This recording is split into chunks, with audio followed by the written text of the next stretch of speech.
So, alright, let me put this up here for a minute. Let me stick you there. I'll talk to you for a minute while I mix these two together. I don't need two of these laying around. And they're both the same. They just put them in different cans so they can make things look different. New and improved. But I thought that was a hell of a coincidence the way that came about.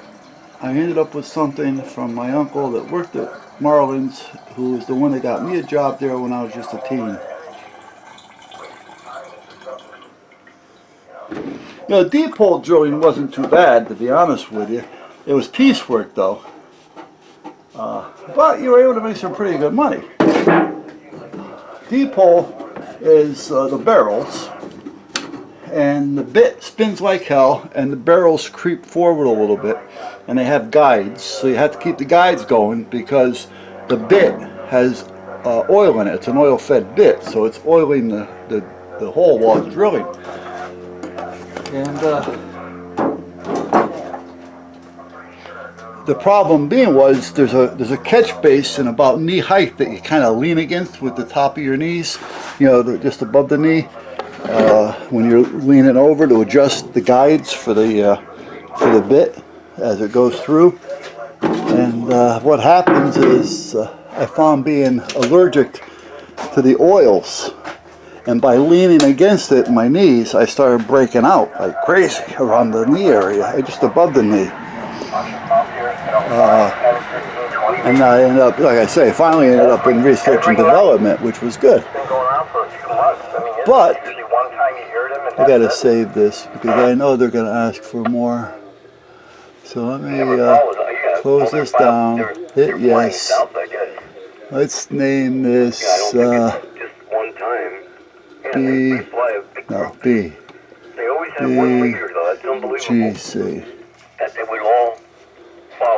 Okay. 1 liter of whatever way they and that's how I ended up in the research and development, which I was going there anyway, you know. But with the piecework back then, and I said, I'm thinking, let me turn that off. I don't need that anymore. I'm thinking late 60s. And I was able to knock out, and I was getting $9.95 per 100 barrels. And I was running 8 machines. Each machine would hold 4 barrels. No, wait a minute. 2, 3, 4, 5, 6. I was running 4 machines. Each machine would do 4 barrels. So I was knocking out close to 600 barrels a day. So we're talking almost $60 a day back in the late 60s, which was pretty good money, to be honest with you. You know, because I believe the pay rate back then was somewhere in the neighborhood of maybe $4, $5 an hour. You know, and here I am doing about 9. So it worked out pretty good. But research development gave me a little bit more, plus more opportunities to make more as well. And I may have told you some of those stories, but if not, I'll talk about it someday. All right, anyway, I'm done with that. I'm going to let those sit here. After I put those on here, what I did, naturally the board is somewhat weatherproof. I mean, it'll last for a number of years without a problem. The vinyl eventually will start to fall apart or peel off. You know, this I believe is 6-year vinyl. What I did is once I had it all on there, I put a couple of light coats of clear over it, and at that point it kind of just seals everything in a little bit. And that's where that's at. But look at this, what a nice day. The tire seems to be fixed, seems to be holding. Oh shit, that's it, I forgot. I went to Home Depot and I forgot to get the concrete. Damn, I want to put those poles in. I think I showed you the holes that I dug. I'm not positive. But I wanted to get at least 3 bags of concrete for each hole. Even 2, because I can use the cylinders to help fill it as well. Yeah, I forgot all about it. Damn. So anyway, I went there. I picked up 6 bottles of 2-cycle. Each one is good for 6 gallons. And I picked up a pint, I think it is, of mystery oil. Because I don't use Stable or any of that in my gas. I use mystery oil because it works just as good. And the 2-cycle. So what I do is I put a couple shots of mystery oil in all my gas along with the 2-cycle. And I've never had a problem. I mean, I even burn mystery oil in my truck. Well, it reminds me, I got the truck doors open. But I got all new gas the other day, and I forgot to put the mystery oil in it. Oh, I was going to show you the wood. I think I found a piece of wood that I want to use. I got to see how it's going to look. I got to cut the bottom off it though, so it'll sit straighter. But I think, I'm not positive, I don't know, I think that might make a nice lamp. I'm going to cut this off right here, and I'm going to cut it off here so it'll sit straight. I may clean it up a little bit, I don't know, and we'll see what happens. This one here I found, which started to crack naturally. It's got some nice little holes in it, knot holes here and there, so that's another good piece I might use. This one I'm not sure about. It's got some wormholes in it. It's got a nice little split in it, but I don't know. That just looks more like a piece of wood that you're going to burn. So I don't know. But meanwhile, this is the one I was actually thinking about. Let me take it in here and cut the bottom off it so we get an idea how it looks. Oh, I picked up a quart of polyurethane because I ran out of that. And then I picked up a quart of contact cement. I picked up, let me wear that word out a few times. I picked up some sponge brushes, which I'm not crazy about, but they're good for certain things. I got another small mini roller and handle with a bunch of little foam rollers as well as some felt rollers.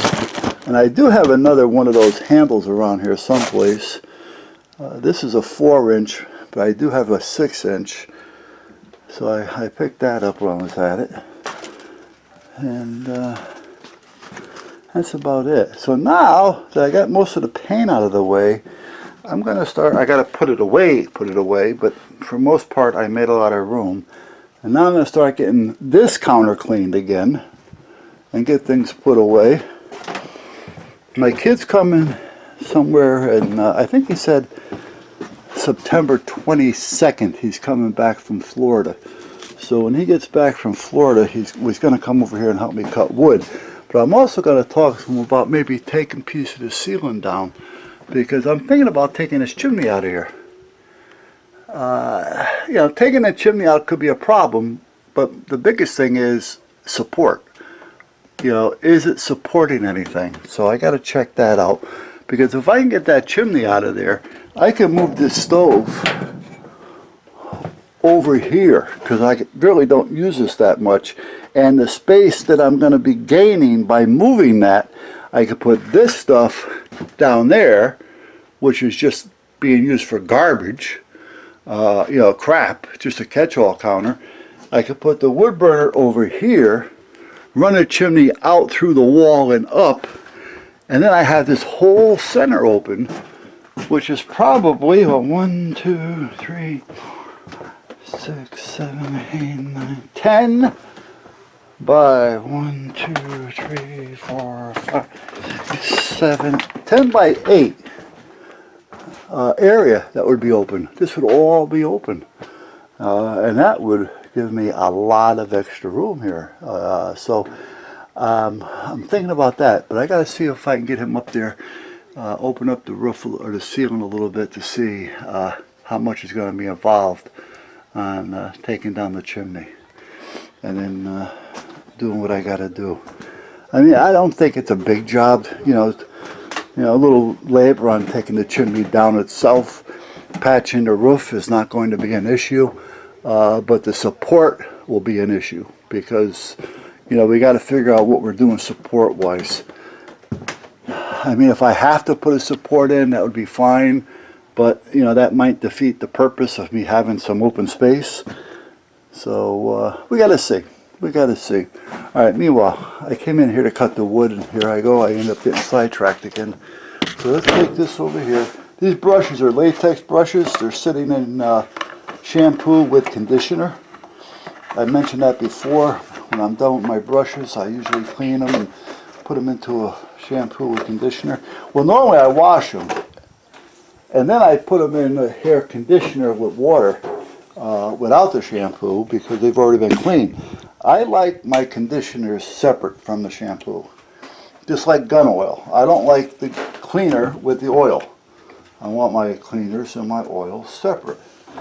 Let's see if I can get this somewhat straight.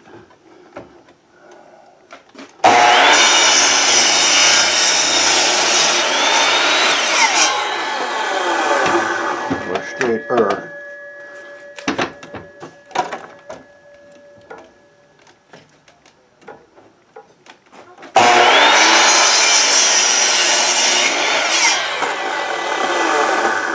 There we go. Let's take the top off a little bit.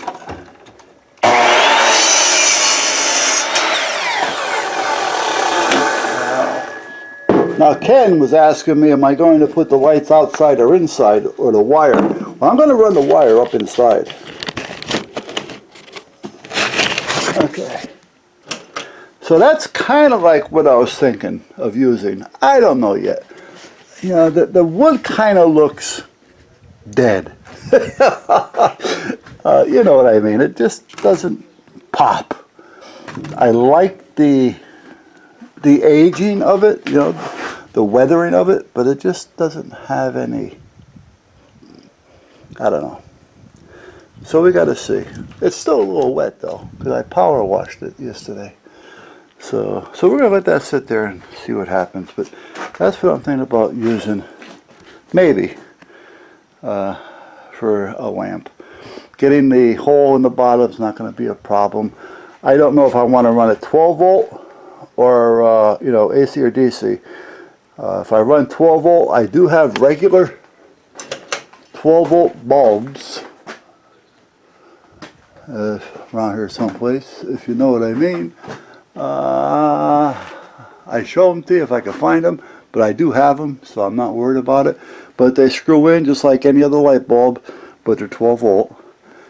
And then I can take just a small, let me turn this light off, a small transformer, power supply that you would normally find, something like this thing here, but naturally larger when it's going to power up the so it'd have to be probably 2 or 3 amp and run off 12 volt. I could plug the little transformer into the wall and not have to worry about it, or run just regular AC. I really don't know which one will be best. I got to see which one's going to draw the list, because while I'm doing it, I'm also thinking about that at the same time.